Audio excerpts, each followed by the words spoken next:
بسم اللہ الرحمن الرحیم۔ اے اللہ ہمیں ہدایت کے راستے پہ رکھ، اس راستے پر جس پہ تو نے انعام فرمایا ہے۔ شیطان کی چالوں سے ہمیں محفوظ رکھ۔ ناظرین، یہ جو باتیں آپ کو بیان کی جائیں گی، اس کا مقصد صرف حق بات بیان کرنا ہے، کسی کی دل آزاری کا نہ کوئی مقصد ہے، کوئی اس طرح کا کوئی چیز نہ کسی مسلک کے اس طرح کی چیز نہیں، جو بھی حق بات ہے، تاکہ یہ ہر مسلمان کا ایک بنیادی حق ہے کہ اسے اسلام کے بارے میں، اپنے اسلاف کے بارے میں، اپنے جو بھی دینی احکام ہیں ان کے بارے میں اس کو ٹھیک ٹھیک درست معلومات ہو، کیونکہ یہ بہت المیہ رہا ہے کہ مسلمانوں تک ان کے دین کی جو صحیح باتیں ہیں، جو صحیح چیزیں ہیں، وہ ان کو چھپایا گیا ہے۔ انہیں اپنے سیاسی مفادات کی خاطر ان کے اوپر بہت ساری قدغنیں لگائی گئی ہیں، بہت سی اس طرح کے مسائل ہیں۔ تو آج بھی حالانکہ حقیقت آشکار بھی ہو چکی ہے، لیکن صرف اپنی ہٹ درمی اور ضد کی وجہ سے ہر کوئی اپنے اپنے ان چیزوں کے اوپر چمٹا ہوا ہے۔ حالانکہ ایک اچھے نیک مومن کی یہ علامت ہے کہ اگر ناراض ہو تو وہ جلدی مان جاتا ہے، اس کے سامنے حق پیش کیا جائے تو وہ اسے فوراً بات بلا تامل اسے قبول کرتا ہے۔ لیکن یہ المیہ رہا ہے کہ اس طرح کی چیزوں کو بھی جو اللہ کے احکام ہے ان کے بارے میں بھی ہٹ درمی کا اور ضد کا اس طرح کا رویہ اپنایا جاتا ہے۔ اسی نقطہ نظر سے یہ چیزیں ہیں، کیونکہ حق وقت قیامت کے روز جب خدا یہ پوچھے گا کہ اس کی اپنی انا زیادہ عزیز تھی یا اس کے اللہ کا حکم، اس کے نبی کا حکم عزیز تھا، قرآن شریف کی باتیں اس کے لیے زیادہ اہمیت رکھتی تھی، تو پھر ایسے مسئلوں کا پھر ہمارے پاس وہاں پہ کوئی جواب نہیں ہوگا۔ تو انہی چیزوں کو مد نظر رکھتے ہوئے جو ہمیں حق بات معلوم ہوتی ہے، آج ابھی آپ ہر چیز خود بھی ان چیزوں کا اتنا بڑا مسئلہ نہیں ہے۔ آج کل نیٹ کا دور ہے، ابلاغ کا اتنا زیادہ ایڈوانس یہ چیزیں ہیں کہ آپ ایک کلک کے اوپر ہر چیز آپ کے سامنے آ جاتی ہے، اور آپ جو بھی پڑھا لکھا آدمی ہے وہ فوراً اس چیز کی تہہ تک پہنچ جاتا ہے کہ اصل مسئلہ کیا ہے، اور مولویوں کے، علماء کے، ان کے اپنے کیا مجبوریاں اور ان کے کیا مسائل ہیں۔ کیونکہ جب جیسے ہی کوئی حق بات ہوتی ہے، جو تو حق پہ ہوتا ہے وہ تو اس چیز کی بڑے آپ کو آرام سے دلائل سے دے کے آپ کو مطمئن کر سکتا ہے، لیکن جن کے پاس دلائل نہیں ہوتے تو وہ پھر آپ کے اوپر چیخنا چلانا شروع کر دیں گے، اور یہ تو شیعہ ہو گیا ہے، یا رافضی ہو گیا ہے، یہ کوئی یہودیوں کا ایجنٹ ہے، اس طرح کی باتیں کر کے اس چیز کو دبائے جانے کی کوشش کی جاتی ہے۔ تو بالکل حق بات کا علم ہونا ہر مسلمان کا ایک بنیادی حق ہے، کیونکہ یہ اس کی جو آخرت کی زندگی ہے، ہمیشہ ہمیشہ کی جو زندگی ہے، یہ سارا اس کے اوپر دار و مدار ہے۔ آپ یہ نہ سمجھیں کہ ساری عمر آپ عبادت کرتے رہیں یا نمازیں پڑھیں یا صرف یہی چیزیں اللہ کو قابل قبول ہوگی، جب تک آپ کا صحیح درست عقیدہ نہیں ہوگا تو یہ چیزیں منہ پہ دے ماری جائے گی۔ شیطان بھی اسی وجہ سے ہی اللہ کے دربار سے مردود ہوا تھا، حالانکہ وہ بہت عبادت گزار تھا، اس کی بہت خدمات تھی، اس کے بہت کارنامے تھے کہ اگر بندہ ان کو سنے تو بندہ سوچ بھی نہیں سکتا کہ شیطان بھی اس طرح بہک سکتا ہے۔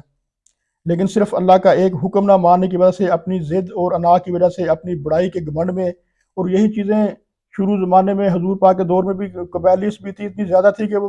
ان چیزوں کو اپنے اللہ کی محمد کی بات کو، صلی اللہ علیہ وسلم کی باتوں کو پس پش ڈالتے تھے، لیکن ان کو اپنی صبائی عصبیت اتنی عزیز تھی کہ وہ ان کے اوپر ہی چلنے کی کوشش کرتے تھے۔ تو یہ ساری اس طرح کے مسئلے ہیں، تاریخ بھری پڑی ہے، بنو امیہ کے کیا اس میں ان کے نہیں اپنی جو حکومتیں قائم کرنے کے کیا انہوں نے ہتھ کنڈے اختیار کیا، اس طرح کے ہتھ کنڈے اختیار کیے جاتے ہیں کہ جو لوگ حضرت علی کے اہل بیت کے پیروکار ہوتے تھے، ان کو یہ پتہ لگتا تھا کہ یہ حضرت علی کی بات پہ وہ بات حضور صلی اللہ علیہ وسلم کی تھی، لیکن وہ یہ سمجھتے کہ یہ حضرت علی کی بات ہے۔ مثلا اگر کوئی ہاتھ باندھ کے نماز کھول کے نماز پڑھ رہا ہے تو صاف پتہ لگتا ہے کہ یہ حضرت علی کا پیروکار ہے، حالانکہ وہ حق بات ہوتی تھی۔ اور حدیث میں بھی یہی ہے کہ ہاتھ کھول کے نماز پڑھنی چاہیے، نہیں زیادہ ہے، لیکن صرف ایک شناخت ختم کرنے کے لیے لوگوں کو زبردستی جان بوجھ کے کو ہاتھ باندھ کے نماز پڑھا کریں۔ پھر اسی طرح وضو کے مسئلے تھے، حالانکہ قرآن مجید کی بڑی واضح آیات ہیں کہ 2 ہی غسل ہیں اور 2 ہی مسح ہیں۔ میں بھی آپ کے سامنے پہلے بھی بیان کر چکا ہوں، یہ میں پھر پچھلے دنوں دیکھ رہا تھا، ہمارے بڑے قابل محترم ہیں غامدی صاحب، وہ بھی وضو کے مسئلے کے اوپر مختلف طریقوں سے بیان کر کے اس طرح آخر میں وہ یہی مطلب نکال رہے تھے کہ یہ پاؤں دھونے کا ہی اس میں سے نکلتا ہے، حالانکہ بالکل یہ اللہ تعالیٰ یہ اس طرح نہیں ہے۔ اللہ تعالیٰ سب سے زیادہ ماہر لسان ہے، اپنی بات سمجھانے میں اللہ تعالیٰ کو غلطی نہیں لگ سکتی کہ کسی کو اس میں کوئی ایسا، یہ صرف یہ ان دور کے علماء کی بددیانتی تھی یا اس طرح کی چیز تھی کہ انہوں نے ان چیزوں کا غلط مطلب نکال کے لوگوں کو اس چیز کے اوپر صرف یہ لگایا تھا کہ یہ پاؤں ایک شناخت صرف قائم رکھنے کے لیے۔ آج بھی اگر کوئی مسجد میں اونچی آواز میں آمین کہے گا تو سمجھا جائے گا یہ بندہ اہل حدیث ہے، یہ اتنی پکی پکی شناختیں ہیں۔ اور اسی طرح اگر کوئی بندہ ہاتھ پیٹ کے اوپر باندھتا ہے، نیچے باندھتا ہے، تو پتہ لگا جی یہ بریلوی ہے، اور جو سینے پہ باندھتا ہے وہ صاف نظر آئے گا جی یہ اہل حدیث ہے۔ یہ اس طرح کی شناختیں یہ آج سے نہیں، یہ 1400 سال پہلے یہ قائم کر دی گئی تھی یہ اس طرح کی چیزیں، اور آج تک لوگ انہیں سے چمٹے ہوئے ہیں۔ اسی طرح وضو کے مسئلے ہیں، پہلے تو ہم سمجھتے تھے شیعہ وضو ہی الٹا کرتا ہے کہ پاؤں دھوتے ہیں جی، پھر بعد میں یہ نہیں پتا تھا، یہ ذہن میں خیال ہوتا ہے یہ پتہ نہیں یہ کس طریقے سے وضو کرتا ہے، کہ حالانکہ ہم تو پاؤں بعد میں دھوتے ہیں، حالانکہ پاؤں دھونا ان کے وضو میں شامل نہیں ہے، وہ تو صرف اپنے پاؤں کو پاک کریں گے، جن کو شبہ ہو کہ پاؤں گندے ہیں یا ناپاک ہیں تو وہ پہلے دھو کے خشک کر لیتے ہیں، پھر اس کے بعد وہ اس کے اوپر مسح کر لیتے ہیں، اور یہ بالکل سنت کے عین مطابق ہے، کیونکہ یہ تو حضور صلی اللہ علیہ وسلم سے ثابت ہے کہ حضور صلی اللہ علیہ وسلم پاؤں کے اوپر مسح کیا کرتے تھے، یعنی موزوں پہ مسح کرنا وہ پاؤں پہ ہی مسح کہلاتا ہے۔ یہ تو انہوں نے مولویوں نے علماء نے بنا دی کہ جرابیں موٹی ہوں، پتلی ہوں، اس طرح کی ہوں، اس طرح کا کوئی مسئلہ اس طرح کی چیز نہیں ہے، وہ تو ایک سہولت کی خاطر ہے کہ ٹھیک ہے کسی نے کیونکہ پاؤں دھونے کا حکم ہوتا تو پھر آپ جتنی مرضی جرابیں پہنی ہو انہیں اتار کے ہی دھونا پڑنا تھا۔ یہ اس بات اس لیے ہے کہ حضور صلی اللہ علیہ وسلم کے پاس ایک، ویسے تو کئی نہیں لباس سے ایک جبہ، یعنی صحابی ان کو وضو کروا رہے تھے تو ان کا جبہ آستین آگے سے وہ تنگ تھی جو پیچھے نہیں ہو رہی تھی، تو جو بڑا بھاری لباس ہوتا ہے اس کو اتارنا بڑا مسئلہ ہوتا ہے، مشقت ہوتی ہے۔ صحابی کا خیال تھا کہ حضور صلی اللہ علیہ وسلم اس کے اوپر مسح کر لیں گے، بازو تو ویسے ہی پاک ہوتے ہیں، اس کو مسح کر لیں گے، لیکن حضور صلی اللہ علیہ وسلم نے جبہ اتارا، اس کی آستینیں نکال کے بازو کو دھویا اس کو،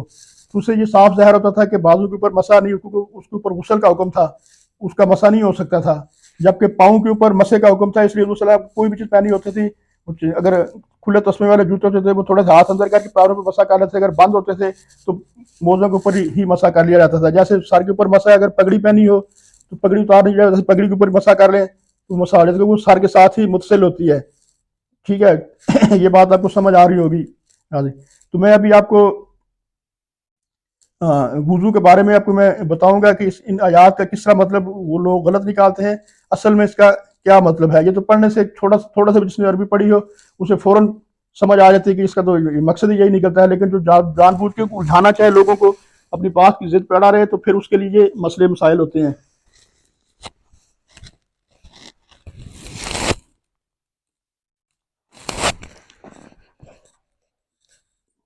اور ناظرین، جب بھی کوئی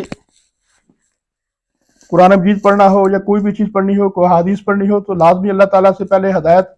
کی دعا کیا کریں، کیونکہ یہ ایسی چیزیں ہیں کہ جب انسان اس طرف آتا ہے تو شیطان اس کے پیچھے لگ جاتا ہے، بہت سے شیطان اس کو گمراہ کرنے کی کوشش کرتے ہیں، اس کے دل میں مختلف چیزیں ڈالتے ہیں، لیکن جو آدمی جب اللہ سے ہدایت مانگتا ہے، اعوذ باللہ من الشیطان الرجیم پڑھ کے پڑھتا ہے، پھر اللہ تعالیٰ کی فرشتے شیطان وغیرہ وہ پھر بھاگ جاتے ہیں، پھر اس سے صحیح درست چیز کی طرف اس کی رہنمائی ہوتی ہے۔ بسم اللہ الرحمن الرحیم، یا ایھا الذین آمنوا اذا قمتم الی الصلاۃ فاغسلوا وجوہکم وایدیکم،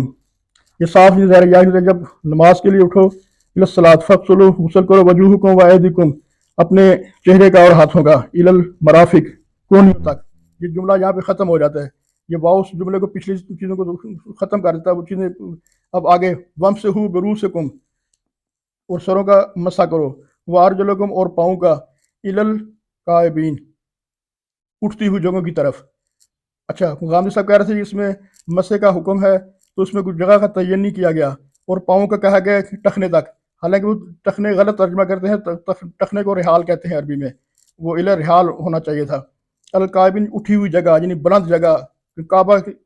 جیسے اونچائی والی جگہ جس کا مطلب نکلتا ہے بلندی، عظمت، اس طرح کے ان کے مطالب ہے، یہاں پہ بلندی مطلب یہ اٹھی ہوئی جگہ چیز کے لیے جگہ ہے، اور یہ جگہ جمع کے صیغے میں استعمال ہوا ہے کہ دو اٹھی ہوئی جو جگہ ہے۔ اب دو اٹھی ہوئی جگہ کون سی ہیں؟ یہ سر کی یہ اٹھی ہوئی جگہ ہے، یعنی یہاں پہ اپنے مسح کرنا ہے، اور یہ پاؤں کی جو اٹھی ہوئی جگہ ہے یہ آپ کو دیکھ لیجیے، یعنی یہاں پہ اگر آپ چھو لیں گے، اس طرح کر لیں گے تھوڑا سا گلا ہاتھ کر کے تو آپ کو مسح ہو جائے گا پاؤں کا۔ یہ اللہ کی طرف سے اتنی بڑی مسلمانوں کے لیے سہولت تھی۔ اب مسجد میں بیٹھ کے تو وضو کرنا اس طرح آسان ہوتا ہے، لیکن جب لوگ ایئرپورٹ وغیرہ پہ جاتے ہیں، سفر میں ہوتے ہیں، آگے پیچھے ویسے بھی مسئلے ہوتے ہیں، تو شینک کے اوپر اکثر سب سے بڑا مسئلہ پاؤں دھونے کا ہی ہوتا ہے۔ تو اگر آدمی نے اللہ کی طرف سے یہ سہولت ہے، اس نے جوتے پہنے ہیں، جرابیں کوئی پہنی ہے، اپنا منہ دھونا تو آسان ہوتا ہے اس کے لیے، اور پاؤں کے اوپر یہ ایسے مسح کر لے تو اس کا یہ وضو کامل مکمل ایک وضو ہوتا ہے۔ یہ اس میں کسی قسم کا کوئی شک شبہ نہیں ہوتا. ہاں البتہ اگر پاؤں ناپاک ہیں، اس کو خطرہ ہے کہ اس کے اوپر چیٹے شیٹے پڑے ہیں، اس طرح کی چیز ہے، تو اس سے پہلے پاؤں پھر دھو لینے چاہیے، پھر خشک کر لینے چاہیے. ٹھیک ہے، یہ اس طرح کے یہ مسئلے ہیں یہ. تو اس میں کوئی بھی کسی قسم کا ابہام نہیں ہے. وَامْسَحُوا بِرُؤُوسِكُمْ وَأَرْجُلَكُمْ، یعنی مسح کرو سروں کا، وارجلکم پاؤں کا، الل قائبین، یعنی یہ جمع کے صیغے میں استعمال ہے. یعنی اگر خالی کعبہ استعمال ہوتا تو اس کا مقصد ہونا تھا ایک چیز ہونی تھی، لیکن یہ قائبین کی دو اٹھی ہوئی جگہ، یعنی بلند جگہ، ان کا آپ نے مسح کرنا ہے. اگر ان کے مطابق اگر پاؤں کا دھونا ہوتا تو پھر اس طرح ہوتا برؤوسکم وارجلکم الى الرحال، اس طرح کر کے اس کے ہو سکتا الى الرحال. ٹھیک، وغسلوا الرحال، یعنی غسل کرو ٹخنوں کا، ٹخنوں تک، یعنی اس طرح کا نہیں چیز بنی تھی. ظاہر بات اللہ تعالیٰ جو ہے بالکل، یعنی اس نے اس طرح کا چیز نہیں اپنی آیات بیان کر کے لوگ اس میں شک شبہ میں پڑیں. یہ بالکل اگر کوئی غور کرے، ہاں جو اس سے گمراہی حاصل کرنا چاہتا ہے تو وہ اس میں سے کر سکتا ہے، لیکن جو صحیح نیک نیت سے پڑھے تو اس کو پہلے تو پڑھنے سے ہی، میں خود بھی جب پہلے آیت پڑھی تو میں حیران ہے کہ اس میں تو دو مسئلوں کا ہی نہیں حکم ہے، یہ کس طرح مطلب یہ چیزیں کر رہے ہیں. تو جب اس میں تھوڑا بہت اس چیز دیکھا، جس طرح بھی فعل مضارع استعمال ہوتے ہیں، جو ضرب ضرب اس طرح کی چیزیں ساری بچپن میں تھوڑی بہت پڑھی تھی، ان سے صاف اس چیز کا مطلب یہی نکلتا ہے کہ یہ دو مسئلوں کے احکام ہے. پہلے میں بھی دو احکام ہے، پھر آگے واؤ جب آ جائے تو وہ پچھلے جملے کے ساتھ الگ آگے پھر ایک نیا جملہ شروع ہو جاتا ہے. تو اس میں واضح طور پر اس میں بھی دو حکم ہے، ہم سے جمع کے صیغے میں استعمال ہوا ہے. یعنی اے ایمان والو، جب تم نماز کے لیے اٹھو تو اپنے چہروں اور ہاتھوں کو کونیوں تک دھو لو، اور اپنے سر اور پیروں کا اٹھتی ہوئی جگہ تک مسح کرو. یہ دیکھیں اپنے سر اور پیروں کا اٹھتی ہوئی جگہ تک، یعنی بلند جگہ تک. سر کی بلند جگہ یہ ہے اور پیروں کی بلند جگہ یعنی یہ بنے گی یہ اس طرح. تو اس میں کسی قسم کا کوئی مغالطہ، کوئی ابہام اس طرح کی چیز نہیں ہے. اور یہ حضور کی سنت سے ثابت ہے کہ انہوں نے پاؤں پہ مسح کیا ہے. اور حضرت علی اور دوسری، ہاں باقی کچھ صحابہ کے جو بیان کرتے ہیں، جن کی ایڑیاں کا مسئلے بیان کرتے ہیں، تو جن کے پاؤں گندے ہوں گے تو انہیں پاؤں دھونا پڑیں گے، انہیں پاؤں ان کے لیے یہ سخت چیز ہے. اور اس دور میں تو صحابہ کے پاس نہ جوتے ہوتے تھے، زیادہ تر صحابہ کے پاس بدو کے پاس اس طرح کے لوگ ہوتے، ہر طرح کے لوگ ہوتے تھے.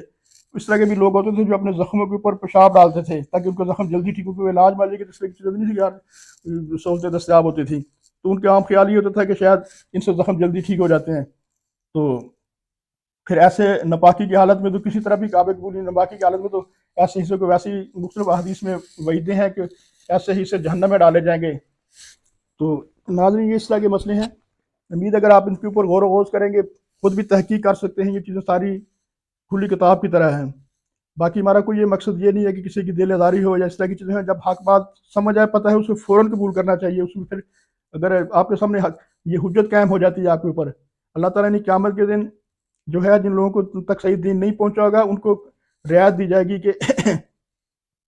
اور جو لوگ دین میں سمجھ بوجھ حاصل نہیں، پڑھا لکھا آدمی تو خاص کر وہ دین میں بڑی آسانی سے سمجھ بوجھ حاصل کر سکتا ہے. اگر وہ بھی اس طرح کی کوشش نہیں کرے گا تو پھر اس کی عذر قابل قبول نہیں ہوگا.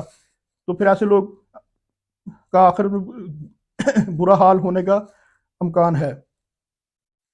ناظرین، امید آپ کو سمجھ آ گئی ہوگی. تو اللہ تعالیٰ آپ سب کو ہدایت کے راستے پہ رکھے. یہ کوئی مقصد نہیں ہے. جس کی بات حق کے قریب ہوگی، شیعوں کی بات حق کے قریب ہے، وہ بھی قرآن و سنت سے مسئلے اخذ کرتے ہیں، بلکہ وہ زیادہ اس چیز میں احتیاط کرتے ہیں. یہ چیز دیکھی گئی ہے پہلے، ان کے بارے میں ہمارے دل میں بہت سی چیز ہوتی ہے، یہ پتہ نہیں کس طرح کی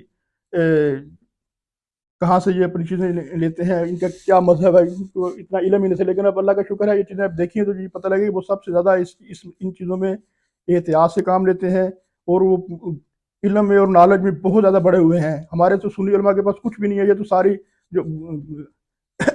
امیر معاویہ کے دور کی جو چیزیں ہیں، ساری جو غلط رینج کی ہیں، یہ ساری انہیں کو اپناتے ہیں. انہوں نے اپنے ظاہر بات 100 سال انہوں نے بادشاہت کی، انہوں نے اتنی چیزیں اپنے شان میں اتنی چیزیں بیان کی ہیں جو ان میں تھی ہی نہیں بالکل ہی. ایسی حدیثیں اپنے مفادات کے لیے انہوں نے لوگوں کے درمیان پھر سارے ان کے ممبر، سارے مولوی ان کے اپنے ہوتے تھے. تو یہ ساری چیزیں بہت غلط رہ جائیں. اس لیے اللہ تعالیٰ ہم سب کو ہدایت کے راستے پہ رکھے اور جو درست چیزیں ہیں ان کو سمجھے تاکہ قیامت کے روز اس کا آسان حساب ہو اور اللہ تعالیٰ اس سے راضی ہو. حضور صلی اللہ علیہ وسلم اس سے راضی ہو. حضور صلی اللہ علیہ وسلم کی اس کو شفاعت نصیب ہو. حضور صلی اللہ علیہ وسلم کی شفاعت بھی انہی کو نصیب ہوگی جو حضور کی باتوں پہ عمل کرتے ہوں گے، حضور کے اہل بیت کی باتوں پہ عمل کرتے ہوں گے، جنہوں نے اسی طرح کا واقعہ ہے جب حضور صلی اللہ علیہ وسلم قریش کی بڑی سخت مخالفت کا سامنا تھا، کوئی بھی ان کا ساتھ دینے پہ آمادہ نہیں تھا. حضور صلی اللہ علیہ وسلم مختلف قبائل سے پھر ملتے تھے اپنے ساتھ ان کی حمایت حاصل کرنے کے لیے. اسی دفعہ ایک قبیلے کے پاس گئے تو وہاں کا ایک بڑا سمجھدار قسم کا آدمی تھا. اس نے حضور کو دیکھ لیا کہ آدمی یہ واقعی اللہ کے رسول ہیں اور یہ ان کو اقتدار حاصل ہوگا. اس نے حضور صلی اللہ علیہ وسلم سے اس طرح کی کمٹمنٹ کرنے کی کوشش کی کہ ٹھیک ہے جب تک آپ زندہ رہیں گے تو آپ ہمارے سردار ہوں گے جتنی بھی آپ کی فتوحات ہیں، لیکن آپ کے بعد پھر آپ ہمارے ساتھ یہ ایگریمنٹ کریں گے، پھر سرداری ہمیں منتقل ہوگی. تو حضور صلی اللہ علیہ وسلم نے فرمایا کہ یہ میرے اختیار میں چیز نہیں ہے کہ میں یہ آپ کے ساتھ اس طرح کا کمٹمنٹ کروں. تو اس سے صاف ظاہر ہوتا ہے کہ اللہ تعالیٰ اللہ کے سچے نبی تھے، وگرنہ ایسے حالات میں جب بندے کو ضرورت ہو پوری زندگی کا اس کو سردار مانا جائے تو اس کو اور کیا چیز چاہیے ہوتا ہے جب اس کو اس کی ضرورت ہو. لیکن اللہ کے نبی نے اس کو منع کیا کہ مجھے اس چیز کی مطلب کہ اختیار ہی نہیں ہے. یہ اللہ کا اختیار ہے کہ وہ بعد میں کس کو خلافت کس کو امامت منتقل کریں گے، یہ اللہ کے اختیار میں ہے. تو ناظرین اس طرح کی باتیں تھیں. پھر یہ خلافت پہ قبضے کرنے کے لیے، امامت پہ قبضے کرنے کے لیے بہت سازشیں ہوئی ہیں، بہت زیادہ اتنی سازشیں ہوئی کہ آدمی پڑھ کے اس کی عقل حیران ہو جاتی ہے کہ اللہ کے رسول کے ساتھ اس طرح کی کی جا سکتی ہیں جن کو ہمیں پڑھایا جاتا ہے کہ یہ اللہ کے بڑے جی محبے ہیں، یہ اس طرح کی چیزیں ہیں. لیکن جب ہم ان کا کردار دیکھتے ہیں تاریخ میں جو انہوں نے کیا کیا گڑھ جوڑ کیے ہیں تو آدمی حیران و پریشان ہو کے رہ جاتا ہے. تو اللہ تعالیٰ ہم سب کو ہدایت کے راستے پہ رکھے اور دین کی صحیح سمجھ بوجھ عطا فرمائے اور کسی بھی قسم کی تفرقہ بازی ان چیزوں سے محفوظ رکھے اور اپنے سچے حضور صلی اللہ علیہ وسلم کے دین پر عمل پیرا ہونے کی توفیق دے. وما علینا الا البلاغ.